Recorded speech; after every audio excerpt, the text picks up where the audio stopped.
Welcome to Discover the Difference, a podcast brought to you by C3. I'm your host, Jamie Reed, alongside my pal, Gabriel Earl. And today we had a guest host, his brother, Joe Earl, who brought in Denise Mueller. Denise set the land speed record at 183.9 miles per hour. Can you imagine what it's like to travel that fast on a bicycle? Well, imagine no further. She takes us on an incredible journey of her becoming a multi-time national champion to setting the world record, what it takes to get up to that speed, and maybe more scary is what it takes to come back out of that. Her story is absolutely inspirational. She has tons of energy. She's very vulnerable in explaining the different challenges in her life that she's had to overcome to get to those points, the value of mentorship and the role that it played in helping her set a Guinness Book World Record, and all while being a mom of 3 children and running a successful security company. Enjoy this episode. All right, so we know you're a land speed record holder. We're gonna get to that. That's on a bike. Why don't you take us back? Like, where does this passion for bikes originate from? Actually, when I was 14 years old, my dad, actually 13, my dad's dad, so my grandfather bought us some mountain bikes, and we were supposed to ride on the beach. And it was just going to be for fun because my dad's knees started giving him trouble when he was jogging. And we had all the storms come in, pretty much lots of rocks on the beach, and so we didn't do it. I was at junior high, heard on the announcements they had this Bicycle for Breath for the Children's Asthma League right here in Balboa Park coming up in a month. And I went, oh, well, we have those mountain bikes. Hey, Dad, you want to do this? Thinking, we'll do the 25 miler, right? Because all I'd been on is a beach cruiser before that. And he took a look and went, oh, 25, 50, 75, 96.5 miler. Let's do that one. 1 month away. No way. And, it was the worst month of my life because that thing called training, when there's no reward yet. So ended up doing the event. And in a mountain bike? It was on a mountain bike. And was it through the mountains or was it on the road? No, on the road. Oh. Yeah, but it was the only means of transportation. I thought we were going to do a 25 miler. I mean, that's what I was game for, not thinking we would do almost 100. And took us all day, but I was hooked. And from that moment on is sort of as they say, the rest is history. But we kept on doing all these events for charities and ended up meeting people all along the way. And they'd go, oh, you need to get her some Look pedals, the new clipless pedals that are out. And then somebody else would say, well, you need to get her a new bike, And so I'd keep doing this climbing up. And then someone would be, you need a race. And so... yeah, but what was the thing that hooked going. you on? Because that sounds really miserable to go 96 miles when you train for a month. It was the social. Being out there with all the other poor schmucks that were out there also suffering. No, it was, I think by myself or just my dad and I riding and training, I didn't see it. But then to get out there and be in the midst of this big event and all the energy that comes with it. And I'm a very social person, so I love being inspired around other people. And so that's sort of, I wanted to have that again. It was the training between the weekends that was a little tough. Right. But you're 14, right? How many 14-year-olds are doing these rides to raise money or whatever when you're first getting started? Mostly adults or? Yeah, definitely not my friends. But I pretty much, my parents had always owned their business. And so I would get from school and go to the office. And then I'd hang out with my dad when he went out and did service calls. And so I was always sort of my dad's little buddy, and also a little different childhood, I guess you'd say, than a lot of other kids that would get home and ride bikes or go do something with their friends. I sort of went right into the business because that was the only place it could really be, quote, monitored. Right. You were like Not comfortable. that I was in trouble, but I would be able to file service orders and, I had things to do, but it was because that's where my parents were because they were growing their business.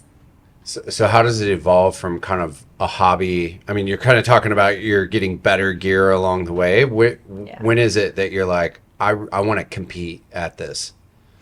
Well, that is yet another, because it does totally lead into the full circle of the land speed record. In August of 1987, I was on as we progressed to adventures, was on a 2-week-long American Youth Hostel bicycle ride from San Francisco to San Diego. And we'd stay at youth hostels along the way or camp out at Carpinteria Beach and what have you. And my dad and I were doing it along with a bunch of other people. The very last day of it was San Clemente to San Diego. And at that point, I had not seen my little dog for a couple weeks, and I knew Encinitas was right along the way. So I took off ahead of everybody because we were all trusted to be able to go at our own pace. And I'm just above Camp Pendleton going through the campgrounds, and this guy comes flying by. And I knew enough from doing all these charity rides what drafting meant. Is somebody else does a little bit of the work, actually a lot of the work, and you just sort of pace with them. And so this guy goes by, and I'm like, hey, that looks like a free ride. So I jump on his wheel. About 8 miles later, he's turning around and wondering, who's this little girl on my tail? In the middle of Camp Pendleton, introduces himself. It's John Howard. 3-time Olympian, land speed record holder himself, Pan American gold medalist, Ironman world champion. And I happened to get on his wheel and let him do the work. So that's he a good was wheel to wondering tag who I along. was. Yeah. So he talked to me and he says, well, I live in Encinitas. He lived literally a quarter of a mile away from where I was living. Wow. It was unbelievable. So he says, I need to meet your dad. And so a week later, he meets my dad. He says, you need to get her into racing. A month later, I had a brand new bike, entered my first race, and I won it. So I think that it was, he saw something that I didn't know that I had because I had not compared with anybody else, but on these charity rides, and I was very competitive, so I love to go faster, and forgive me, but I love to beat the guys because it was, this 14-year-old blowing by a lot of these guys that train all the time. It was sort of fun. So that wasn't by accident that he showed up, right? It actually was. The irony is he was just out on a training ride. Well, he wasn't part of your group? No, he was on a training ride that day. Otherwise, I would have met him, within 2 weeks. He was just in his own little area doing his training ride, and I just wanted to get home quick, and he was a means to the end. Did he come meet your dog? Yes, he did. And he actually, like I said, met my dad and, again, convinced him. And again, my dad was so wonderful. My dad's passed away in 2006, but it was like, oh, she needs a new bike? Okay.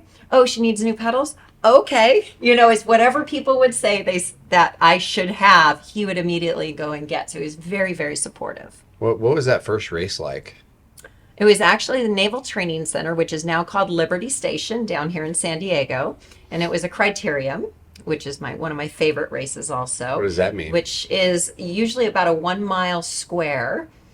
So you go on usually four different streets if you want it to be a perfect square, and you race for a number of laps. And then you have last lap is the bell lap, and pretty much wherever you're at, hopefully the pack is still together because I'm a sprinter. So I just wait and then sprint at the end, and I usually out sprint everybody because that's my best talent.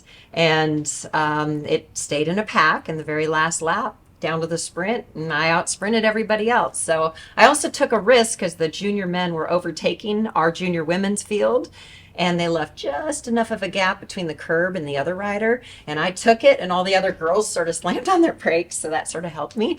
But they were like, who is this person? Because they'd all been racing for a long time, and here I come out there and beat them. So so that was the first race. That's awesome. Like that definitely, you give a competitive 14-year-old a gold medal and say you won, there's no stopping. I knew that's what I wanted to do. And so from there, I just kept going and racing. And Now, I know you at 19 you stopped for a little while. What was the reason for that, or taking that break? Were you at burnout, or? A lot of reasons, or excuse me, a lot of excuses, but really one reason. The excuses were, I was graduating high school, didn't know what I was going to want to do. The next thing was I'm going to end up being what they call a senior, which means I go from being in the junior classification to everybody from 19 through 35, which is a very large classification. So you have to work your way on back up. It's hard to be the best. It is. It's a lot of work. Yeah. And also my parents had just been going through their divorce. A partner was coming in and buying my mom's half of the business. So a lot of transitions were going on within life. So those were the excuses. But I would say the reason actually was performance anxiety. I had allowed, because I was to a point where I was winning everything at my age group, I would show up to the race, and every time I was now the chosen one, and the pressure of what I had put onto myself of that my sponsor wants me to win. I'm supposed to win. I'm expected to win, which is what was playing in my head, not the pressure that I was getting from those around me. Right. My dad never pressured me. My coaches never pressured me. It literally came from within, because that's how I motivated myself until that motivation backfired on me. And I remember being at one of my last national championships, ironically in Mira Mesa, my own hometown. I mean, they're all over the US, but it happened to be here. And John Howard was at that race, and he even said, he watched me and he says, she's lost it.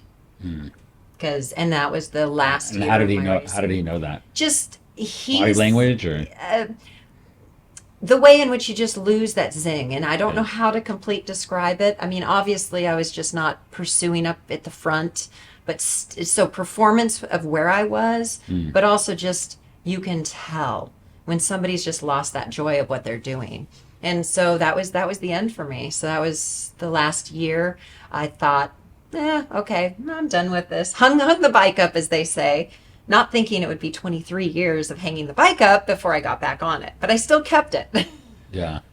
So what do you? Oh, go ahead. No, I was gonna say, as we were, talking with, I was going to say the same thing. just earlier about this high performers with this person in charge of leadership, about how a lot of times high performers have this fear of, feel a fear of failure. And so one of the things that he said was, if you can concentrate on the journey, then rather than the outcome, then you can kind of move past that fear.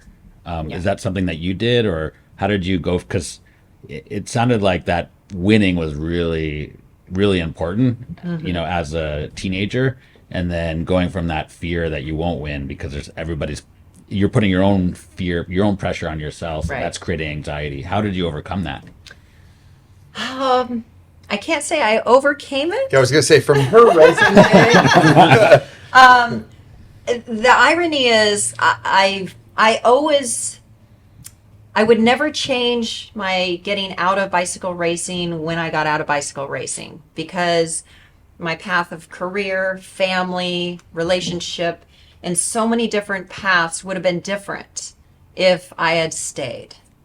So I wouldn't change that. However, the one thing that I felt I regretted was leaving for the purpose of the anxiety and running away from it. Sort of feeling like I ran away with tail between my legs. That never left.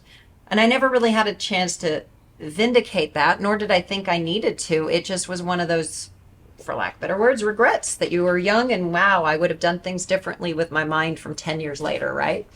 And so the opportunity to, in a way, I wouldn't say right that wrong, because that's not really what it is. The opportunity to have a second chance was when I got asked to go back on my bicycle to do another charity ride. This is 23 years John later. Howard, yes. So 2012, Wow. I am 20. Yeah, so my last full season of racing was 91.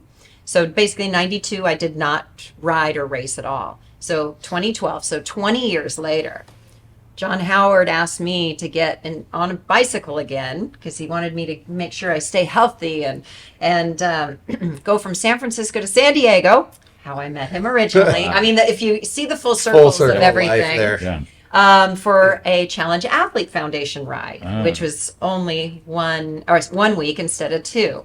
And the irony is Fred was also one of those little, taps, because I was looking at different goals. I had gotten out of the gym and I was doing a marathon inspired by other people. That led to doing a half marathon in almost every state, which led to this, then getting back in touch with John Howard. Then when he asked about this ride and getting back on my bike, Fred had already mentioned something.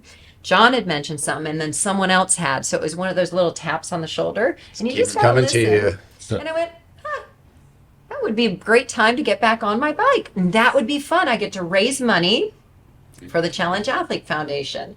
And it was when we were training for that that John Howard saw what he had seen when I was a 14-year-old. I still had a talent I did not know compared to anybody else. I'd been out of racing for 20 years at that point. Yeah. He also knew that I was a daredevil because I used to race downhill mountain bike when I was a junior, and he knew that I was racing junker cars and doing all this adrenaline stuff. And so he was the one who came up with, you realize no woman has ever done the land speed record. Well, that's like a no-brainer right there. I mean, my gosh, how many records are there out there that only men have tried? Not that many. Not that many. When- And no woman had ever tried this, and men have done it since 1899. So when he said that, was that like motivating? Oh, or- instant. Yeah. However, here comes now the full answer to your question about the race anxiety, and the full circle on that end is I said, no brainer, I'll do it. I mean, it's just me against, and anything I do out there is going to be a world record for a woman because there is no bar, right? So in my head, I'm like, oh, 140 miles an hour would be really cool. Because I had no reference. I just knew Right. John Howard had done 152.2, and the current men's record was 166.9, and I was like, ooh, that's really fast. I think 140 would be just a nice record to have. Plus, you don't want to embarrass John. Oh no, but we did use that a little bit on marketing of, can she beat her coach's record, you know? So when I said, oh, I'm in, and he says, okay, well, this is what I also want you to do. Now, as a junior, I had won 13 national championships, had a second, a third, second, third, a fourth, and a 12th on world championships. So I had lots of accomplishments, but that was 20 years ago. And so when he asked me, he says, okay, I want you to get back into bicycle racing. And instantly that clench came back. Just like when I had gotten out of bike racing. I'm like, whoa. No. I don't want to go back there. And he says, and I want you to win a national championship. Boom. That is like, okay, now we've just like said it, not just get back into racing, get better, be the most elite within the US in your category. So that I had to spend time accepting that I was going to have a second opportunity to right that regret. And get your vindication. And that's how I had to approach that. But what's interesting is, so I spent 2014, 2015, 2016, because it was preparation for the women's record, which I did in 2016. So I spent 3 years racing and went to the national championships twice, and I won both times. Wow. Nice. So he That's wanted amazing. me to re-legitimize who I was as a female racer in order for people to understand that, yes, I am qualified on an athletic standpoint for this like Evel Knievel-ish type record, which is sort of a 50-50 in your head. It's half athletics. The other half is really mental. your crazy factor. I wanted to ask you about the mental game because I was listening to an interview where you're talking about even seeing a hypnotist and how Yeah. you got over that because half of it is physical, right? But the other half is mental. Yeah. And I was hoping you could take us through that journey. Yeah, and that's a very much so in the preparation game to not only get over some of my issues from race anxiety that I'd had previously, but to also prepare for a very, very crazy, wild adventure of doing this land speed record that no other woman had done and only a handful, basically a dozen men had really done. Took not only the physical feat, but 50% easy was the mental preparation. One, I had to get over the race anxiety element because I was racing and I wasn't doing very well at the beginning because I'm a people pleaser by nature. I'm a nice person, and and when you're in a pack of racers, it's who comes across the line first, and you have to be a little aggressive. Right. But I still want to be friends with these people, right? Probably not aggressive. It was without being unsafe. Right. And so I did go to a hypnotherapist, actually one of my tenants. I'm like, gosh, I have this issue. That's what I do. And I'm like, okay. So I did it. I'm not kidding you. I couldn't tell you everything she said because I never thought I'd go under hypnotherapy. I'm like, oh yeah, whatever. Right. Did that. I won the next 8 straight races. Wow. I got kicked out of my category because I was, I re-entered racing after 20 some odd years at a certain category. And I remember being at the start line, the official goes, "This is your last race." And I know what he meant, but it didn't come across that way. But he was pissed because I'd been winning all the races and all the other girls were complaining. But I didn't think I had enough points to upgrade, but apparently he upgraded me. Nice. But the mental preparation I did on several levels. So I did hypnotherapy. A lot of visualization. So I also have a gratitude board and a vision board. And so I'm very much on a visual person. And so I'll put items on there and I see it every day because that vision board's right in front of me. And so, and then when those things occur, I take it off the vision board and put it onto the gratitude board because now everything on that gratitude board reinforces the vision board works. I like that. Because now it's occurred. Like doing my first Ironman, I had the how you go across the line, you get the medal around your neck. Everybody gets one because you finish an Ironman. Right. And the year prior, when I signed up for it, I got the hook, and it said, if it's 140.6 or whatever, and I'm, somebody's going to go, "Oh my gosh, you can't remember," but but it was like Ironman, and it had the distance, and it was the hook for my medal. So you just had to get the medal. You didn't. That's it. It was, and so that was on my vision board for an entire year, and I'd see it waiting for the medal. And I'm not kidding you. I went to Arizona to do my Ironman. First thing I did when I walked back through the door, because for a year I've been waiting to put it on that hook, took it off, put it on the vision board, and put the medal on the hook, and that's where it stayed.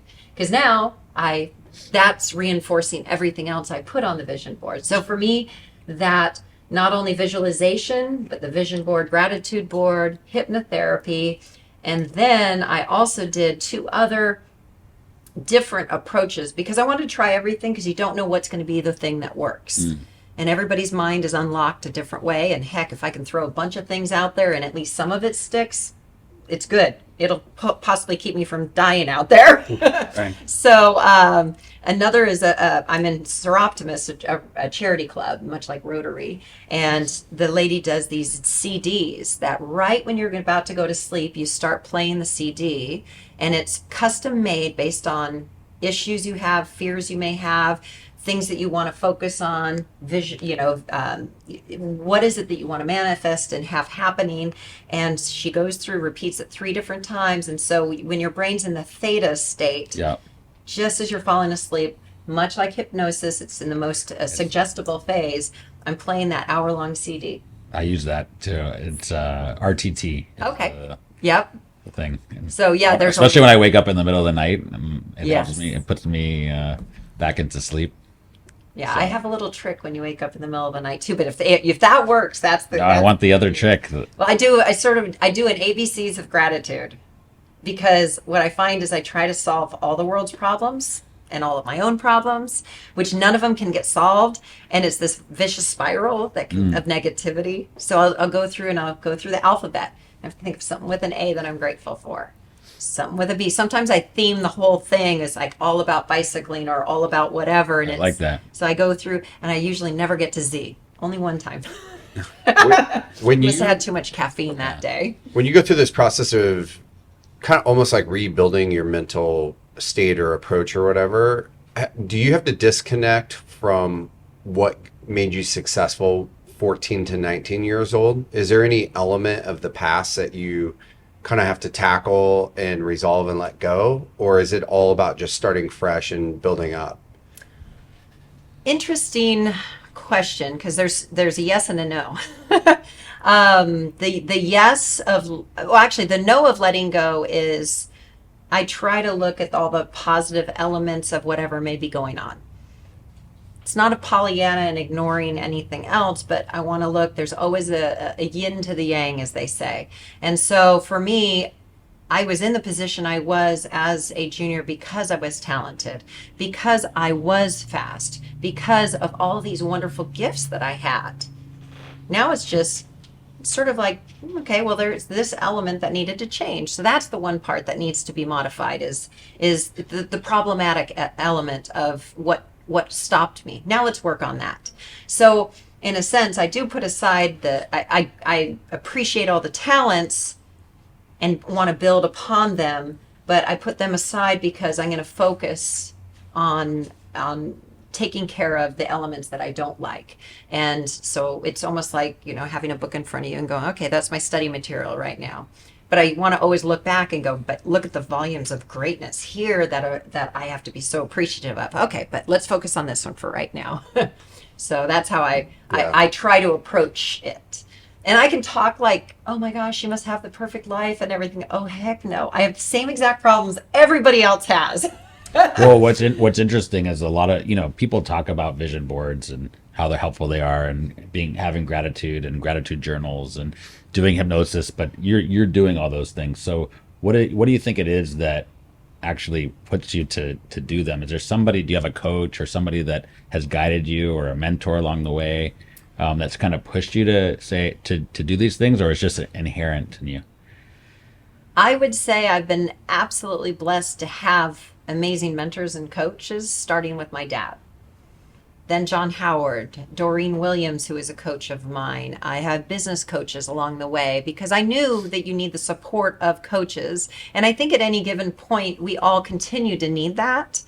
But because of what they've done and my willingness to be always listening to what they say, it changes the way in which I now look at things. So I'm a different person with my educated mind because of these wonderful mentors, that I look at things differently. So it's almost like an elevation of your own outlook. But I'll never be there because what is there? We're always works in progress, and it's that old adage, you're either moving forward or you're moving backwards. There is no stagnant. And so I think there's a time and a place to be without a coach and just let things flow.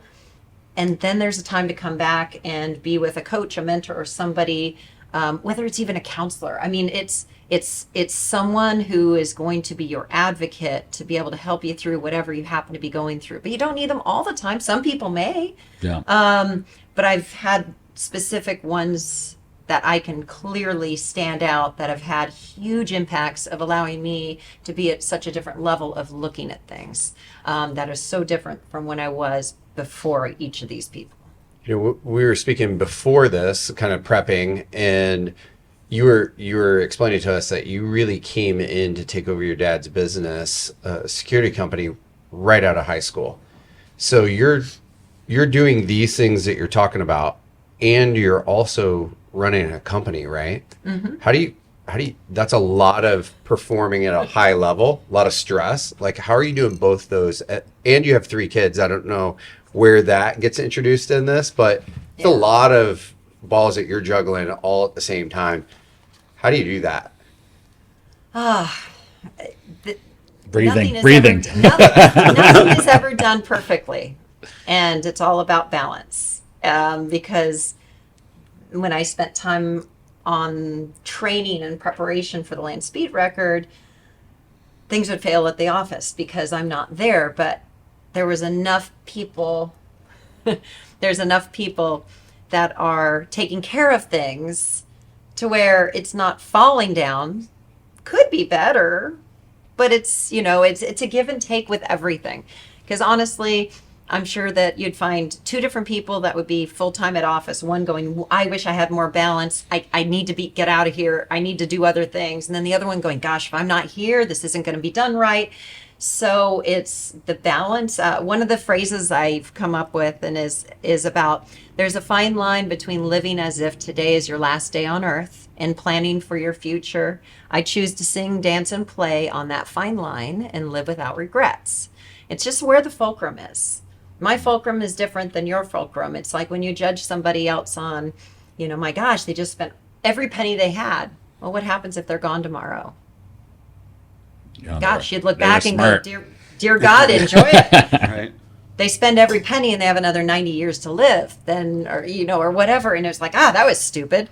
Well, it was the same event, but it's the unknown part of it. And so who am I to judge what somebody else is doing with or without their time? So I say that because balance is something I get asked a lot. And there's always things falling down because of what I'm doing on the one side. But I love to have lots going on, and that's just who I am. And I think that would answer it is throw more onto the plate. Every once in a while, I need to unplug and get away from it all. But pretty much, I'm more motivated when there's a lot happening. I am bored when there's not enough happening. Just your wiring.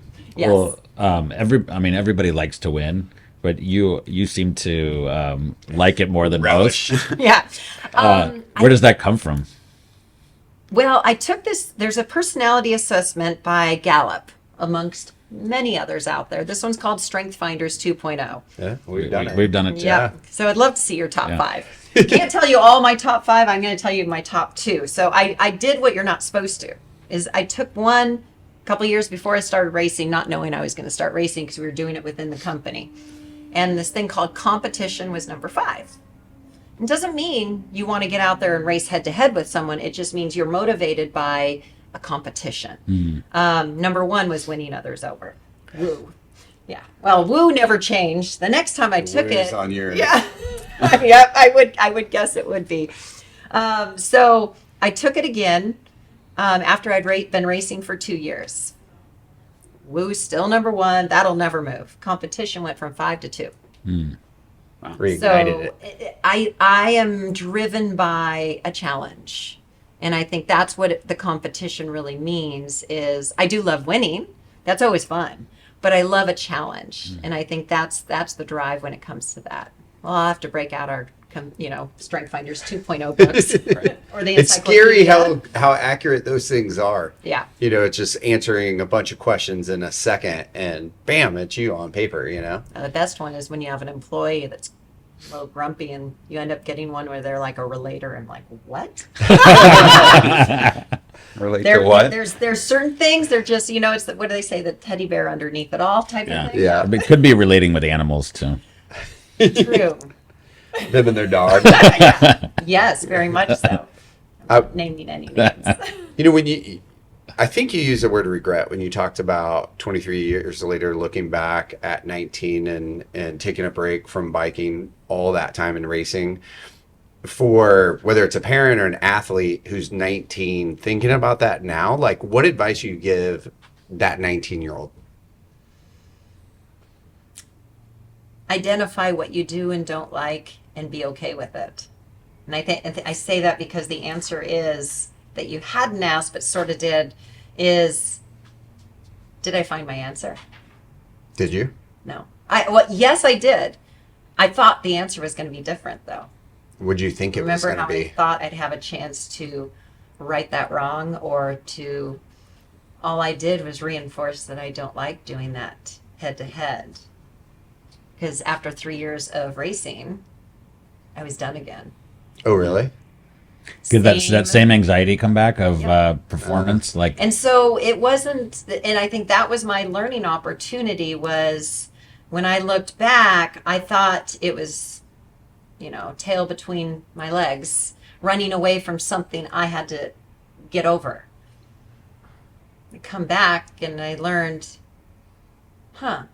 no, I need to accept, not necessarily get over, as far as fix it. Right. And I think that was the big opportunity because I got out going, it didn't hit me the same way because I had learned about accepting it, but it still had that same feeling when I got to the races. I'm like, why am I doing this? Mhm. I don't have to do this. Was it that fear of failure? Were you worried you were going to disappoint like your dad or some people that you love or your family or, what is that? Where's that coming from? That anxiety? I could probably drill down a little bit more. I don't have all the answers on it, but I will answer what the feeling is getting to the line because I was doing well again and having the target on my back.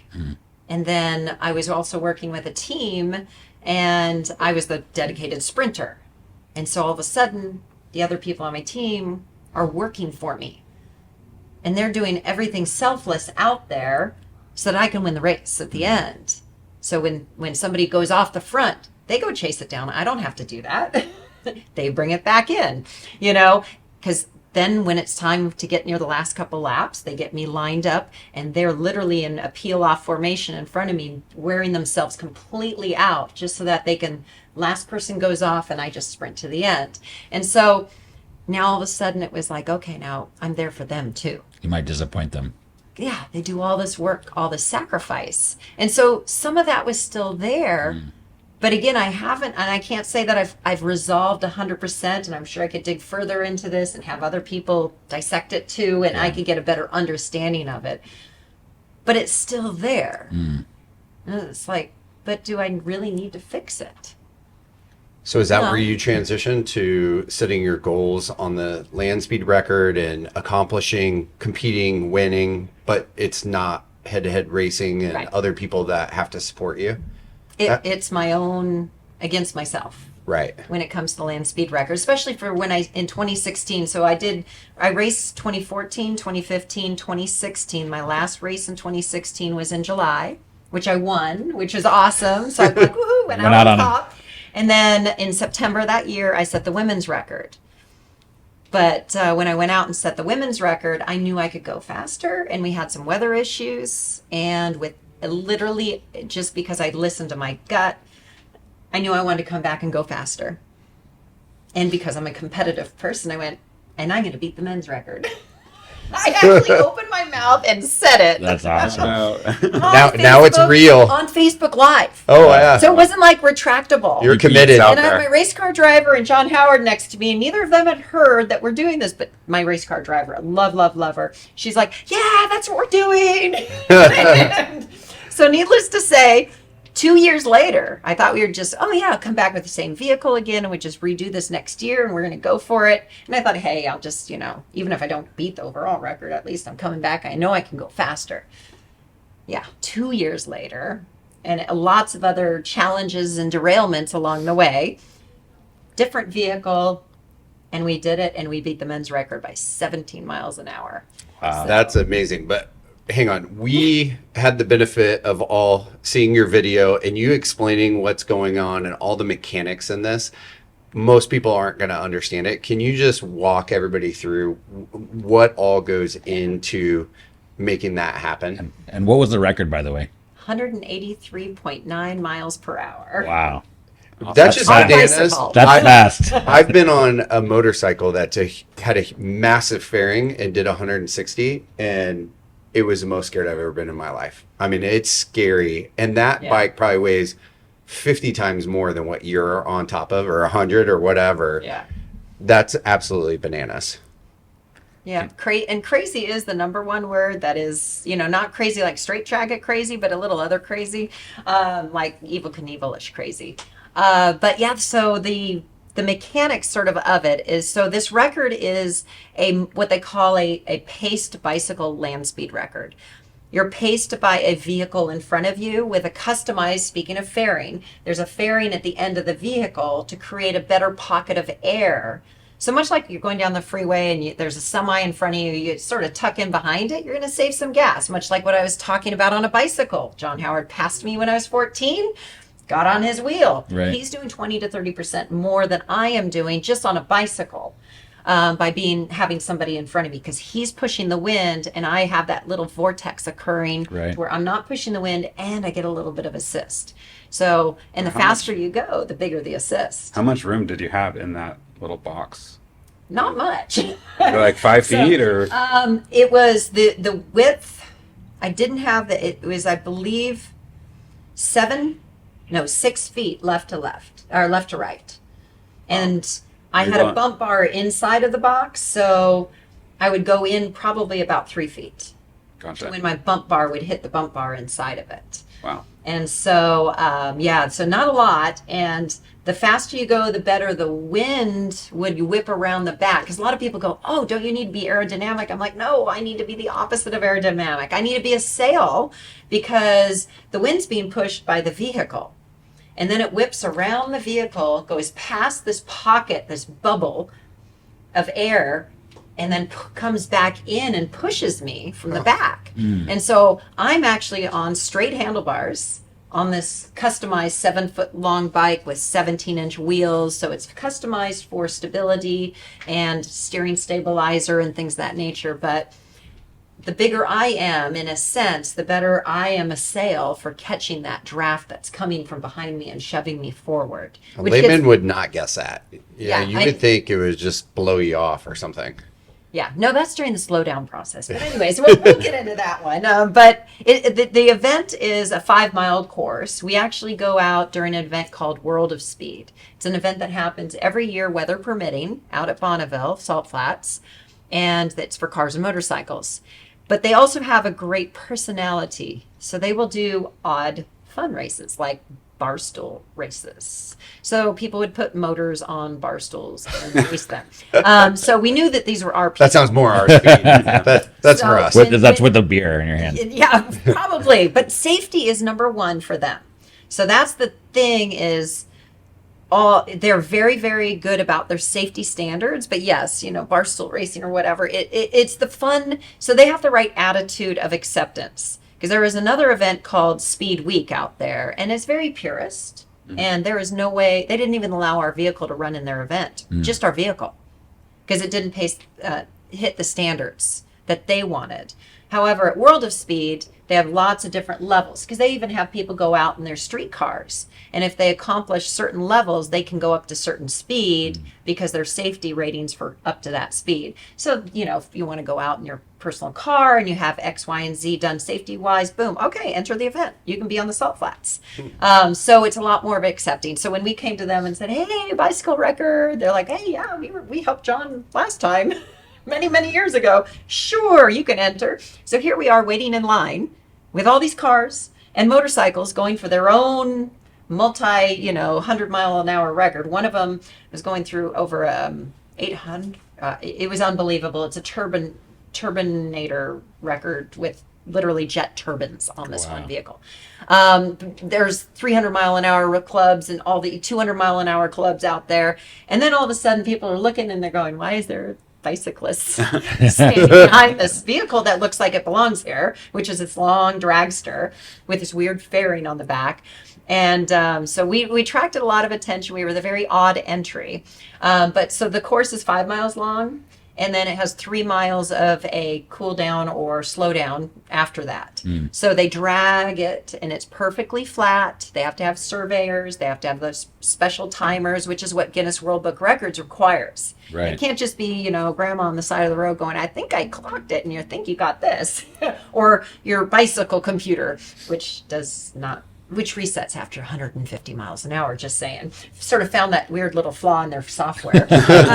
But that's GPS speed. But so we ended up, it's a single gear bicycle. And it's double reduction because if I had to have one chainring and one cog in order to go 170 or 80 miles an hour, the chainring would be 300 teeth. Wow. Which meant it would be eaten into the ground. Or I'd have to move my bottom bracket so high, now bike's unstable because that whole gear has to go way high up. So we did double reduction, which is for the more the mechanical geeks. It's the 60-tooth chainring down to a 12-tooth cog, to another 60-tooth chainring, to another 12-tooth cog, Wow. which is the equivalent of a 300-tooth chainring and an 11 cog, essentially. So with that, I can't go 0 miles an hour with that and 180. It's impossible. It's like taking your car and trying to drive out of the parking lot in overdrive. It's going to lug. It's not going to be able to move because your engine can't turn that. So same with me. I have to get towed up to at least 130, which we do in the first mile. I get pulled from 0 to 130, literally pulled with a cable. Wow. And then I release because at the 130, I'm finally able to put input into the gear at like 67 RPM, not very fast. And I feel that pocket of air helping me. Because again, my race car driver, Shay Holbrook, can't be accelerating too quickly to where I can't keep up with her. So I get to where I'm sort of in that float and I hit the release. And now I continue from mile marker 1 all the way to mile marker 5, because the actual average speed that my record is between mile marker 4 and 5. So we continue to increase in speed, and that last mile I did in 19 seconds. I mean, if you think about Wow. 1 mile in 19 seconds, Jeez. and that was just the last mile. The mile before was probably just a little bit slower than that. But I did hit 188 miles an hour in that last mile, but my average was 183.9. Dang. That's crazy. Is she watching you on a camera? Yes, and that's the only form of communication we have is her watching me. No verbal communication at all. We tried radios, but you can't keep a radio line open and toggled for the 3 minutes. You'd burn out the componentry. So, and then I can't deal with a push to talk because that activates this fine motor skill that I get so in the zone. I can't be thinking, oh, let me think about push to talk. Well, there went an entire football field of distance, literally. Wow. Because people would ask, going, Dad, did you know how fast you went? I'm like, my world came down to probably a 6-inch circle in front of me, focusing on the center point of the bump bar. And what are you thinking about in that Yeah. as you're doing it? A lot of people think, oh, were you thinking about X, Y, or Z? Nothing. And that's the beauty, is I totally have ADHD, which can be a curse and it can be the greatest gift. Greatest gift is chasing that nirvana, as I say, because that is one moment that I can say the world completely quieted and shut down. And all I was doing is doing survival because I had to, but it was just focus on that center point, center, go back to center, and that was it. Is it like hard to hold on? No, because at that point, I'm not consciously holding on. I'm unconsciously, because of all my bicycle handling skill and training, just doing what I know I need to do. And it's not a thought process. It's a just occurring. The thoughts are very, I guess the one, and I've used this example a lot before, is people will ask, gosh, when it's so fast, I mean, how does it look like? Well, one, there's no reference points out there because it's just all white. And not only that, is my tunnel vision is only allowing me to see that 6-inch circle in front of me, only what I have to. But when people have talked about getting into car accidents, let's say, because we've all sort of heard somebody who said, oh my gosh, I got into the car accident and then all of a sudden everything started occurring in slow motion. It didn't go slower. It's the way in which your mind processed it. Right. And that exact same thing, because I would tell people the faster I went, the slower everything seemed to be going. Wow. And it was just like what people describe. And that's why I use that as an example, because Yeah. a lot of people have heard that analogy about the car accidents. And so I'm like, it flowed. It was being in the zone. I'm trying to use everything that anybody's ever heard before to give this sense of, it's just a magical, I call it a nirvana for me, especially with the ADHD, because it's a quiet. It's a quiet when nothing else is going on. Even sitting here right now, it's like, I see this. No matter what, the brain's going in so many different directions. Like I said, it's a curse, but it's a gift. Right. And it was very much of a gift of the hyperfocus at that point in time. The Salt Flats, it's a desert floor, right? It's actually a dry lake bed. It fills every year when it, not fills like a big lake, but it fills a few inches of water, which is what sort of realigns everything. Okay. And then dries during, so But it floods and then it dries, and it dries perfectly flat. Even when they're dragging it and stuff, though, are you getting any feedback from the surface, or does it feel like pavement? Like, what's it feel like? Well, again, there's just rough. It does feel rough. It's flat, but it's granular. But that's about the best that I can use to describe it, because, again, I don't feel what the surface feels like, because there's too many other things when you're starting out to focus on. But it's just jittery, bumpy. God, I just feel like a little pebble could just send you flying or something. Like, Not at that, because the faster you go, again, the more stable you are in moving forward. Yeah. It's sort of like when it's you're inertia. you're- It's a slowing down where it's probably you have Yes. more risk. And are you that's scared when you're doing this? that's where all that mental preparation that we were just talking about is. The mental preparation put me in such a place of acceptance and sort of, I'd already seen me accomplish this. So in a sense, I was just going through the actions to do what I've already done. But is it like Super Bowl-esque, where the night before, are you sleeping well? Are you up thinking about it? Like, what's it like coming into that day before? it's a pinnacle moment, and I think that's the best that I can use to describe it. Is wow, it's all coming together. A big plan is culminating.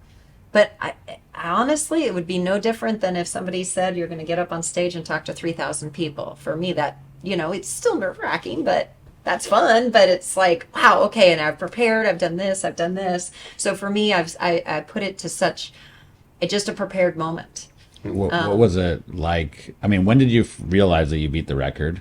Can you know your speed while you're going through it? That's a mom moment, honestly, because, and I'll explain, no, I cannot look down at my Garmin. Right. I have a Garmin bicycle computer. First of all, it's not official speed, but at least it's GPS speed, and it's pretty dang accurate. But remember how I said one football field goes by in 1 second? Well, for focal point of that 6-inch round of focusing on center point of the bump bar, let me see. Let me go ahead and look down, focus, see my speed, come back. Football field just went by. I cannot deviate to even look at my speedometer to get a sense. So I had no idea. But this particular run had scary moments in it that for the very first time, fear crept into my mind. Because it was like, I got really close to the edge, which could take out my front wheel. Because my front wheel is tucked inside of the fairing area. And if the front wheel hits, I mean, anybody that's been on a bicycle, somebody else hits your back wheel, you can stay up, no problem. The person behind you is going down because the front wheel is the one that moves. And so I had to do some really evasive maneuvers. And there's just, it felt different, but I didn't know I was faster. I didn't know how much faster. I didn't know if I'd accomplished the next level because the run prior to that was 155. So 155 to 183.9 is a big difference. Yeah. And so it felt different, but was it fast enough to beat Fred's 166.9? I didn't know. But for the very first time, because normally it would be like going on a Disneyland ride. You get done, you're like, woohoo, let's do this again. That one, like I said, the little niggle of fear came into my brain, and I went, I don't know if I want to do that again, because something just, I had the wrong mental thing go into my brain there, and that can be the disaster, because now you start focusing on the negative. And so, question being, when did I find out? So my son was in my SUV on the safety road, because the way the car and me, we both had to have a vehicle to retrieve us. One, I couldn't pedal back to the I can't pedal back to the start line because I can only pedal from 130 on up, and you have to be going probably 15 miles an hour. I'm not able to do that. So my son's driving my SUV on the safety road, and he times it to where when I'm done with basically right at about mile 7, because at 5 you're shut down, and it takes me a mile and a half to get back down to about 110, to where the driver goes away from me and I let the wind slow me down, and then I make a left off of the track, get onto the safety road, and my son was right there. And so he rolls the window down it shows you how old I am. No, it was an electronic window, but he has the window down. And of course, he has reporters in with him, and Wall Street Journal's in there and everything else, and he's driving. So the driver's side, or the passenger side window goes down, so I get my arm inside the vehicle against the pillar, so that way now I just have to hold the bike upright. He's pushing me along with the vehicle. I'm just shoved into that window with my arm. Goes, Mom, you did it. And I think Heath heard 189 because they have announcers. And on the radio, he thought he heard 189. Plus everyone else is cheering like you wouldn't believe in the car, so I'm sure he can't hear. Mom, you did it, 189 miles an hour. Now, I think he's been 18-year-old. He's 18 at the time, and I'm like, he is so pulling my leg. So and a Facebook Live, because he was Facebook Living it too. Wow. And so it's still on my account. I went, what? And he goes, Mom, you did it. Did not believe him. Funniest dang part is, so he pulls up alongside. We're going about maybe 20. I'm on my, holding the handlebars. So he has to make this left to go back to the timing station, which is where I find the official timing, because I still don't believe him. So I'm going, oh, careful. I just did 180 plus miles. Now you're I'm going 20. Now My son is driving. You tell your 18-year-old to slow down. Hold on, be careful. As he's making the left. Oh, so we get back there, and my husband at the time, he had already picked up the race car, put it to the back of another vehicle, and towed it to the timing. So I had gotten off the bike. She had just gotten there with the race car. So we're both standing there. I go over there and everybody's cheering. So I'm like, okay, I think this is good. And I look at it, and 183.9, I could read it, and it was like, and on a lot of the videos you can hear her screaming louder than you can hear me screaming. That's amazing. My race car driver, Shay Holbrook, amazing. She was my same race car driver from 2016 and 2018. That's awesome. Which is why 2018 worked. How did you feel in that moment? Oh man.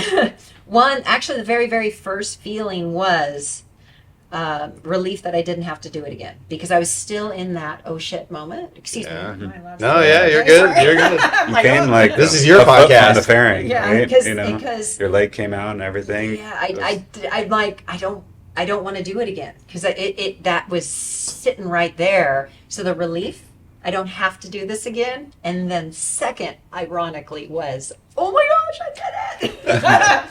So, but yeah, it was relief. Was it scarier doing 189 behind the car or 110 when you release? Because that's 110 is fast. You were 150 in the run before that, tucked under the car. Yeah. Now you're doing 110 exposed, right? Yeah. That's really fast on a bike. Yeah, so the irony, besides the close calls that occurred, because there has to be some mathematical person that can describe this exponential curve that occurs between 1 mile an hour marker and another, because the difference from 155 to 183.9 average was exponentially different when there's so much more happening so much quicker. But that still isn't the main challenge. Main challenge is slowing down. Because one, there's no set of brakes you can put on anything on a bicycle that's going to slow you down without burning right through them.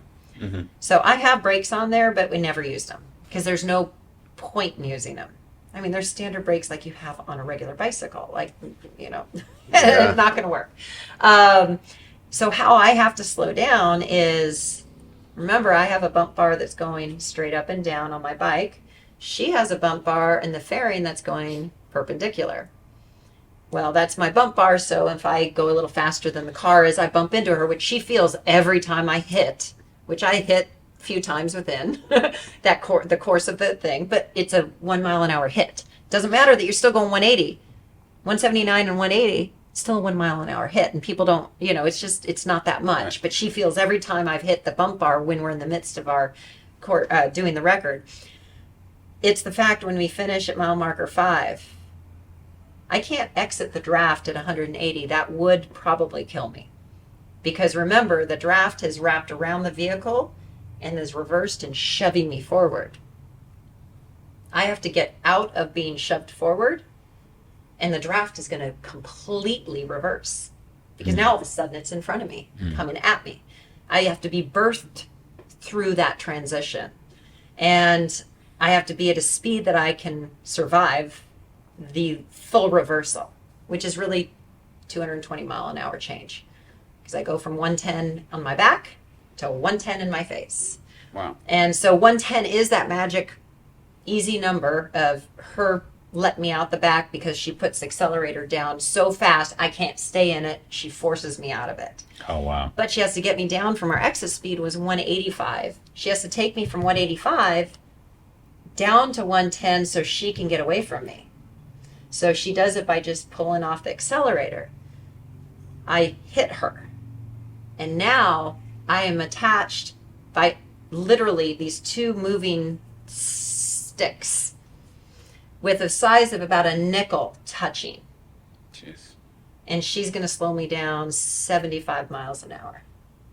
That's crazy. That's crazy. And that was actually the scariest moment, because I remember at that point I had the ability at 130 to be looking down at my Garmin, even though I'm shoved up against her. But my arms hurt the next day, because the only thing I could think about is my handlebars are going to do one of these, Yeah. and boom, down I go. So at 130, because I knew at one of my other runs that I did with her, I exited at 130. and it went from the 130 push to the 130 in my face, and it was like sketchy, but I could survive it. 110 is super easy, comparatively, I guess. So when she hit 130, I was able to look down like, please leave. I'm trying to telepathically go, get out of here. And I had to wait another slow 20-mile-an-hour reduction for her to finally put the accelerator down and get me out of there. But it was the slow down process. And I think it's a lack of control. There's the lack of control, but there's the fact that I'm being slowed down by a nickel's touch of two moving objects. Jeez. With a moving front wheel. Yeah, that's crazy. And the slower you get, That's amazing. the less control you have on that front wheel. Because remember, inertia. It's like going downhill on a mountain bike. If you go downhill on a mountain bike 2 miles an hour and you hit a pebble, it can actually throw you off. Yeah. You go 20 miles an hour, that pebble's like nothing. So remember that whole pebble. Right. Little faster you go, the little pebble means less and less. Same thing on the bicycle that, when I'm going fast, that front wheel, I can do this, and it's not, it's sort of tracking. Right.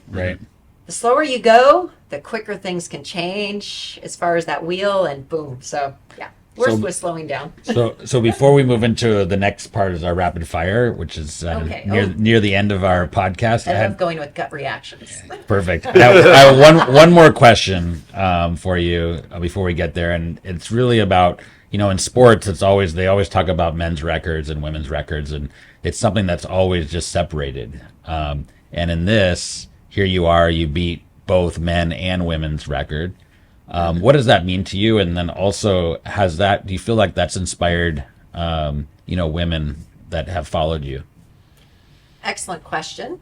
Because there is a clear distinction, and I'll just go ahead and go there with the whole.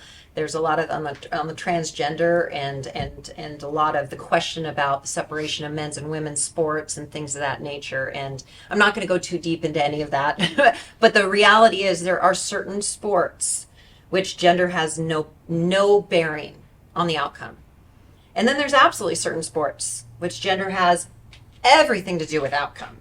Your power lifters are going to be very different. There's genetic issues when it comes to men's and women's. The land speed record that I did is half athletic and half, guts. It's not a gender issue. The irony is there was only one record in Guinness World Book on this, and I petitioned them to create a women's record. Well, then I got a women's record, and Fred still had his men's record. But then I go and I beat the overall record, and now I wish I'd never made the, let's the undo this. separation. Yeah. So the thing is I think that everything that's out there will create a challenge for anybody. And I think that's always wonderful. What I hope to always inspire is for people to go and set goals, put a challenge out there, and try to go for it. Doesn't mean you always make it, but what if you do? I love that. So I think that's the thing is I think there's the beauty in going for it. And like I said, there's plenty of things out there. I mean, I was working with a blind athlete at the national championships, and the other blind women's team, they raced the races with the other blind men teams, and that's how it goes. Mm-hmm. And I did not know that. And I was sitting there just absolutely going, oh, this is awesome. Because on those particular races, it's not about men and women. It's one that has more of a fair field. Mm. So I love to see that because it is a fair field. Mm. But when it's not a fair field, that's like I said, I can go down that road, and there's some clear distinctions between some things are and some things aren't. So. Well, I'm guessing that you're an inspiration. I hope so. You're definitely an inspiration. I mean, I feel like we could talk for hours and hours and hours, and it's such an interesting topic. There's these worlds that exist that you just don't know until you get engaged with somebody. But I want to ask one more because we spent a lot of time, deservingly so, on your accomplishments here, but I want to plug Rancho SanteFe Security as well. So the question to plug your business is, what do you take out of all of this competitive world and that is transferable into running, a large, successful security company the way you do? Well, business is competitive. I mean, that's just and I love competition. And so for me, I always find challenges in anything that I do. I'm pretty much on the waning end of my career within the company. My oldest is 28. He's been sort of running the business as a general manager for the last 4 years. My youngest is involved in the business also. My brother's in the business. So you can put a plug for your kids too. Yeah, Yeah. there we go. So there, and I think that's another thing to talk about. Inspiration is to have a parent that's gone out there and not limited themselves or given up, I guess, because a lot of people I think do. They get done with their focus on themselves, when they're high school and college, involved in sports and doing things essentially for themselves. Then it's career and family, and it's always for others. And I think it's always important to put yourself still in the mix, much like what they tell you on the airplane. Put your oxygen mask on first before you can help somebody else. Yeah. And I think if you give up on yourself, you're telling people to, that's how it goes. So I've always tried to be inspirational to them by also going for records and doing lead things. by And example. so- What do they think about yeah. it? This? Have you seen them lean into it in any way? Oh, they're silently proud of their mother. I think they talk about it with their friends, but no, they are. They're very much proud, and I think but this is the only example they've ever seen. Yeah. They were raised with always sort of me going after something, and so for that, I look at the fact that the way in which they'll be dealing with business is also the competition of that desire to achieve and move forward is just an inert part of who they are. And I think that's the greatest gift that I think I can pass along. And Oh, heck yeah. Yeah. That's awesome. Well, let's move into rapid fire.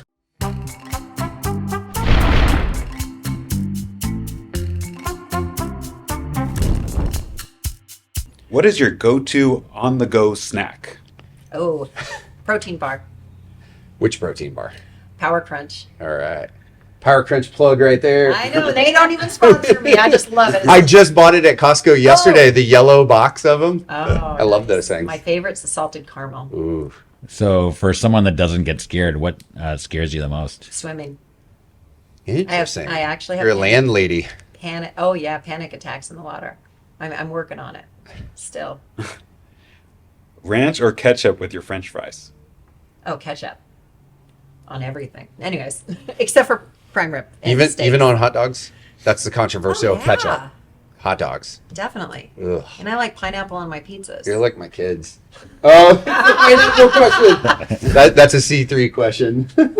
It's an ongoing question that a lot of you see all the memes on it. So Yeah. I'm sure I just gained some followers and lost a few. So if you decided to get a tattoo, what would it be? Oh, thought about that a few times. I just never pulled the trigger. First one would have been for my finishing the Iron Man. Like it. So it would have been the Iron Man logo, but it was going to be right here. That's quite a. So I've always thought about the tattoos, where I'd put them, designed them in my head. I just never went through with it. I like it. Invisibility or super strength?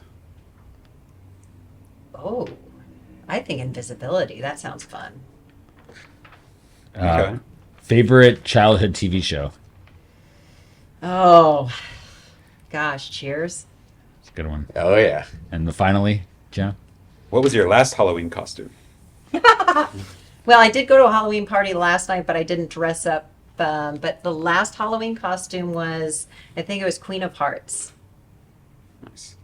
That was with my Rotary Club last Off year. with their heads. Yeah. It was a fun costume. So the next question is about really about reflecting back to your younger self. What kind of advice would you give now with all your experience and everything you know now? What would you say to your younger self? Take the head off of your 40-year-old self and put it on the 20-year-old self. No, gosh, I think I sort of answered that a little earlier with be okay with who you are, Like that. and I think it's developing the introspective ability to understand that, because I think I really was lacking that for myself. So then the final question before we get to people who want to engage you, how do they find you? Is the show's called Discover the Difference. What's your secret sauce that gives you this motivation and drive and creates the success that you experience? Positivity, And I think that, Strength Finder's competitive. Just it's in my DNA. Not necessarily for a winning, it's for making things a competition, for setting goals. Sounds like your dad was really instrumental in supporting you and what you wanted to do. Very much so. He got a Guinness World Record too, right? My dad? Yeah. He didn't end up with a Guinness World Book Record because we wanted to get the oldest person to circumnavigate the United States on a bicycle. Because at 70 years old, he rode his bicycle 12,100 miles around the outer perimeter of the United States, all self-contained. Wow. So talk about inspiration. Sure. I mean, that's sort of I'll go off on a little small tangent because people ask where I get the crazy factor. And so my dad rode his bicycle around the outer perimeter of the United States, 12,100 miles, 9.5 months, self-contained at 70, or turned 70 in Galveston. Wow. And my mom raced powder puff demolition derby cars before I was born. So it was in the 60s. And for her 80th birthday, jumped out of an airplane for the first time. That's awesome. So that gives you a little bit of an understanding on sort of the It's genetic There's some crazy DNA factor. makeup in there. It makes my ass hurt just thinking about 12,000 miles on a bike. I'm like, man, you really got to build up to that. Months. It's all good. So people who want to either engage because they're interested to learn about what you've done in your world record pursuits or Rancho SanteFe Security, where should they go find you? Well, I'm just finishing up my build of inspired183.com website because I do plan on doing public speaking following my, slow exit from the business. So my sons will be third generation taking over the business. And so the business is Rancho SanteFe Security Systems. So rsfsecurity.com is the website for the business. Awesome. So if somebody wants you to come and give an inspirational speech, where do they go? Inspired183.com. All right. Awesome. Perfect. Thanks so much, Thanks, Denise. Thank Yeah, you. That's thanks. awesome. Thank you.